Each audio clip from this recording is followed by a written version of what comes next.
আসসালামু আলাইকুম। রমজান মাস চলে আসছে, আর এই রমজান মাস প্রতিনিয়ত আমাদের কাজকামগুলো গুছিয়ে তারপরে আমাদের সব কিছু কাজ গুছিয়ে রান্না করে আসতে হবে। তো আজকে ইফতারি বানাইতে আসি।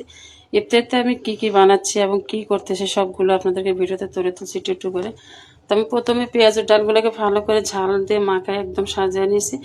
পেঁয়াজগুলো ভাজা শেষ করবো আস্তে আস্তে। পেঁয়াজগুলো শেষ করে হয়ে গেলে আমি অন্য অন্য আইটেমগুলো করে ফেলবো। আর এইদিকে তো ঘরে আস্তে আস্তে কাজগুলো গুছিয়ে ফেলছি, কারণ রমজান মাসে কিন্তু বিকাল দিকে আমাদের অনেক কাজ থাকে মহিলাদের। আর এই ফাঁকে আমাদের সবারই মানে কাজকামগুলো সারিয়ে নিতে হবে, তারপরে ইফতার শুরু হয়ে যাবে, কারণ ইফতারের টাইম বেশি নাই। তো এখন আমি পেঁয়াজগুলো ভেজে তারপর দেখেন কাঁচা ছোলারে ধুয়ে টমেটো দিয়ে মাখিয়ে নিছি। কাঁচা ছোলা এভাবে কারা খান অবশ্যই জানাবেন। বেশি করে ঝাল দিয়ে কাঁচা ছোলা এভাবে মাখিয়ে নিছি, এটা আমরা সবাই খুব পছন্দ করি। তারপর পেঁয়াজও ভাজছি।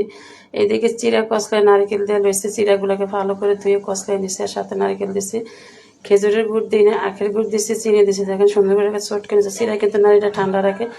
ইফতারগুলো শেষ করে চলে আসলাম রান্না করে, কারণ রান্না করে আবার তারাবির নামাজ শেষ করতে হবে। দ্রুত রান্না বসায় দিচ্ছি। এখন আমি পাবদা মাছ দিয়ে আলু দিয়ে টমেটো দিয়ে আজকে রান্না করবো। তরকারিটা ফেরা শেষ পর্যায়ে আমার হয়ে যেতেছে। এখন বসায় দিয়ে আমি চলে যাব অন্য অন্য কাজে। তো ভিডিওটা কেমন লাগছে অবশ্যই একটু জানাবেন, আর সবসময় একটু পাশে থাকবেন। আল্লাহ হাফেজ।